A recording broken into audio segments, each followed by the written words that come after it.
목사님은 하나님과 친해 보이시는데 하나님과 어떻게 하면 친하게 지낼 수 있을까요? 사람과 친한 것과 하나님과 친한 것이 똑같더라고요. 사람과 친하기 위해서는 그 사람에 대해서 내가 잘 알면 가기 전에도 편하고 만나서도 편하고. 친한 관계의 특징이 두 가지가 있는데, 첫째는 만날 시간이나 장소가 그렇게 중요하지 않아요. 집에서 카페에서 만날 수도 있고 급하면 길거리에서 잠깐 만날 수도 있고, 그게 그렇게 중요하지 않고, 두 번째는 주제가 그렇게 중요하지 않아요. 친하니까 하고 싶은 말 그때그때 하는 거지. 이걸 이야기해야겠다. 서로 내용을 정해서 이야기해야 될 관계면 친한 관계는 아니죠. 그래서 하나님과 친하다는 건 장소를 중요하게 생각하지 않는 거죠. 하나님은 나에게 항상 친하게 대하시는 분이어서 장소를 신경 안 쓰시거든요. 근데 내가 하나님과 친하지 않으면 자꾸 장소에 관심을 많이 가져요. 중요한 이야기는 둘이 시간을 내고 조용한 장소로 가야 되고, 보통 이야기는 바쁘지만 잠깐만 시간 내서 사람들 많은 데서도 이야기해도 우리는 다 통하니까. 그리고 때로는 미리 이것 좀 이야기 좀 해야겠다. 그래 알았어. 그래서 만날 수도 있고, 때로는 그냥 한번 얼굴 보자 해서 만나서 그냥 특별한 이야기 안 했는데 또 한 30-40분 같이 있다가 그래 다음에 또 보자, 이런 게 참 친한 관계인 것 같아요. 그래서 하나님과 친하다는 건 이제 기준을 내려놓는 거죠. 하나님은 나를 친하게 대하시기 때문에 내가 1시간 정도 이야기 안 하고 가만히 하나님 앞에 앉아 있어도 전혀 힘들어하지 않아요. 우리가 예의를 갖춰야 되지만 못 갖췄다고 또 문제될 게 없고, 그렇게 자꾸 하나님과 만남에 대한 기준을 내려놓다 보면은 걸어가면서도 또 조용한 시간 속에 또 바쁜 일상 속에 하나님께서 나와 함께 하시고 나를 도우시는 손길도 느낄 수가 있고, 하나님이 하시는 말씀도 순간순간 깨달아지고, 이제 제일 중요한 건 결정적인 순간에 내가 정말 위기에 처하거나 내 허물이 다 드러났을 때 진짜 친하다면 그게 그렇게 중요하지 않거든요. 이제 친구한테 미안하지만 그것 때문에 친구가 나를 외면하거나 나를 무시하고 나를 하찮게 여기지 않는다고 믿는 게 친구이기 때문에, 하나님과 친밀하다는 것은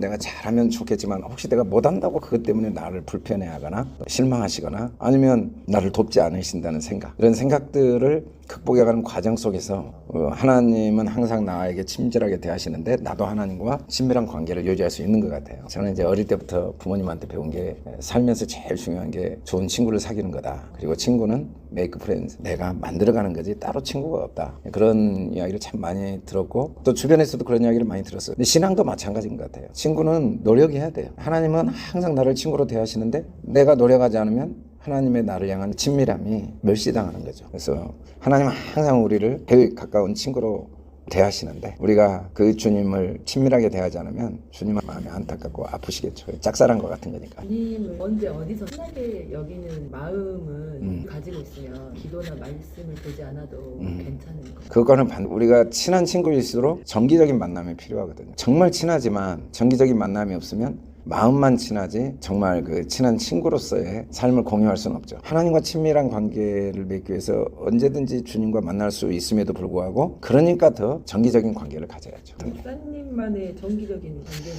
그래서 저는 특별히 새벽 이 시간이 저한테는 너무 귀하죠. 그래서 좀 일찍 일어나서 말씀 보고 정리도 하고, 어떻게 보면 그 시간이 제일 행복하고 또 매일매일 설레이고 기대가 돼요. 아침마다 새롭게 깨달음이 있고 배움이 있고 믿음이 새로워지고 주님을 묵상하고 말씀 보고 기도하는 중에, 그래서 새벽 기도 목회자여서 어쩔 수 없이 했지만 사실은 저를 위한 선물이고 내가 내 자신에게 줄 수 있는 최고의 선물이고, 꼭 그 시간은 확보하고 싶은 마음이 있죠. 아까 그 목사님께서 초반에 친한 관계의 특징 중에 시간과 장소에 구애받지 않는다고 말씀하셨는데, 새벽 기도도 그러면 굳이 교회에 나오지 않고 집에서나 편한 내 공간에서 그냥 새벽 기도를. 현대 사회가 참 어려운 문제인 것 같아요. 여러 가지 개인적인 사정이나 가정에서 역할, 또 직장, 그런 것 때문에 어려움이 있지만, 이건 케이스 불과하지 진리는 아닌데, 저는 제 경험으로 내가 지정된 일정한 공간과 일정한 장소에서 할 때 다른 생각들이 훨씬 차단이 되죠. 하나님과의 편안한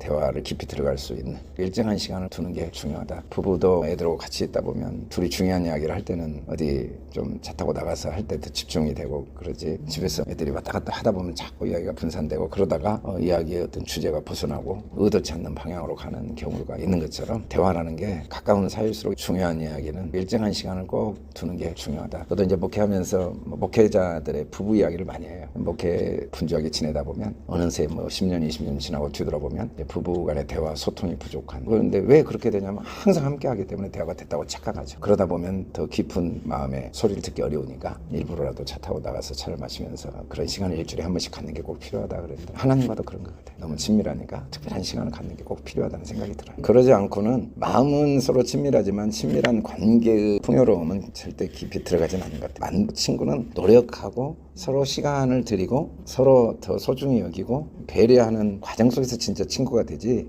옛날에 아무리 친한 친구였어도 지금 자주 만나지 못하면 그 친구의 풍요로움을 현재는 누릴 수 없죠.